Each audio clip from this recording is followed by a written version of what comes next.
Hey everybody, are you ready for the IHSA state finals? I'm telling you, it is still the fastest season in really any sport, if you ask me. Welcome. Glad to be with you as we are just days away from the IHSA state football finals. 8 classes determined over the next 2 days, Friday and Saturday of Thanksgiving weekend. Again, I will be in Champaign for both Friday and Saturday games, so I'm looking forward to that and spending a lot of time. But today, right now, we are going to start in the largest class, of course, Class 8A for the 8A state title game. Lincoln Way East taking on Loyola. Now, everyone that picked this to be your state title game, raise your hand. Okay, look. Very chalky, both teams admitted that in the preseason. By the way, I see others touting how great they were in their polls this year. It's kind of funny. I put mine out before everybody else, and oh well, we'll let other people take credit for things, I guess. Very excited about the 8A final. Again, I think it's going to be one hell of a way to wrap up what I'm hoping is a very interesting and hopefully very good 2 days of state playoff football. I know there are some games that might not end up being too good. I can think of a couple off the top of my head that have the potential of maybe being blowouts. This certainly is not one in Class 8A. So let's get into this. Lincoln Way East, the Griffins, Rob Zavonar, head coach, the only head coach in the history of Lincoln Way East High School. I think we all saw it coming. This was a team that in 2021 made it to the quarterfinals, lost, ironically, to Loyola 3-0 in a game that I think caught a lot of people by surprise. I think a lot of people expected Loyola to win, but I don't think a lot of people expected Loyola to be in that hard of a game. And again, that's credit to Lincoln Way East. Now, again, Lincoln Way East, I believe it was 18 starters returned from that team for this year. I think the biggest difference between this 2022 team and the 21 team for Lincoln Way East is up front. 2021, that offensive line had kids that were 6'3" and maybe 240 and 250. And now those same 6'3" kids are more like 6'4" and more like 270, 280 plus. So again, offensive line and their development just physically. I mean, fundamentally, they're always well coached. Both teams are. But I think physically that development for Lincoln Way East, along with the experience that team gained last year, is a huge factor why they're here. You start offensively. I know people have a lot of questions about the Lincoln Way East offense. It's not overly explosive. It's, Lincoln Way East is the kind of team they are just not going to put 50 and 60 points on teams. Rob Zavonar doesn't operate that way. That program doesn't operate that way. They would rather beat you, 35-10 and just control the ball and control the clock and kind of slow death, if you will.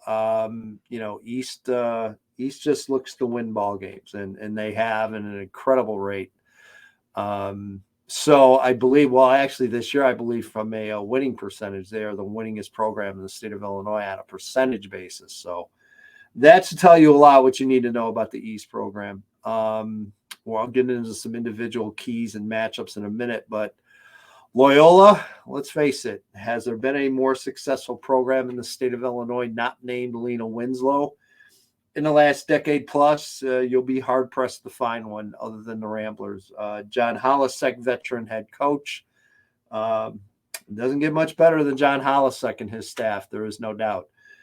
This is a team that reloads every single year. You look at that roster, they have over 100 kids on that varsity roster. Some way, somehow, Loyola is able to keep those kids invested and continuing to come back, and you can only start 11 at a time. So the fact that Loyola still maintains those incredible numbers and talent level and depth is a true testament of that program and the work that John Hollisek and his coaches have done. Offensively, very balanced. You even look at the statistics IHSA has released. One thing that jumped out at me for sure is total yards, 2,526 yards rushing, 2,510 yards passing.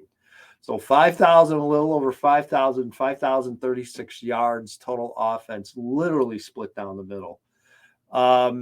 Loyola, again, Jake Stearney, the quarterback, already committed to Colgate, 2-year varsity starter, terrific young man, good sized kid, throws a really good football, smart, intelligent football player, smart kid on and off the field, obviously. Has a couple of key receivers. I know Spencer Ledbetter's had a really nice year. Declan Ford is another name that's been a key receiver as well. And the running game has been solid. Gigantic offensive line. Unfortunately, we didn't get heights and weights out of Loyola. I can tell you that I'm going to guess they're in the 6'3", 270 range for an average. Very big physical offensive line for Loyola. Really just a big physical team overall, Loyola. But especially up front on the O-line, they've been great. Running back, kind of running back by committee this year, and it's not by choice. Loyola's had a lot of injuries, especially the last handful of years at running back. I know Luke Foster seems like he's gotten quite a bit of the carries here in the postseason. And again, Loyola is always going to find a way to run the football. So, but again, that balance offensively is very, very interesting. No doubt about it. Teams have certainly had more success throwing the ball against the Loyola defense than running it. So that's something to kind of keep in the back of your mind as we get into this ball game. So in my preview piece that I put out the other day in Class 8A, just check the front page. You can find it. Kind of a mishmash. Those are honestly kind of a mishmash of my previous scouting reports, along with just some adjustments and updated things that I've seen out of each team. You know, I talk about the key positional matchups, and for me, it's going to be the Lincoln Way East offensive line against the Loyola defensive line. You could flip that as well and be just as right as this one as well. You could go either way. Both teams want to run the football. I think Lincoln Way East really wants to run the football and wants to be able to control tempo, control clock. Loyola offensively wants to come out and hit you with a haymaker right away. They want to get you back on your heels right from the get-go. So I think offensively, for a key for Lincoln Way East, as I mentioned, is getting that offensive line going, establishing some kind of running game. Lincoln Way East wants to go long drives. They want to go 10, 12, 14, 16 play drives and finish hopefully with points.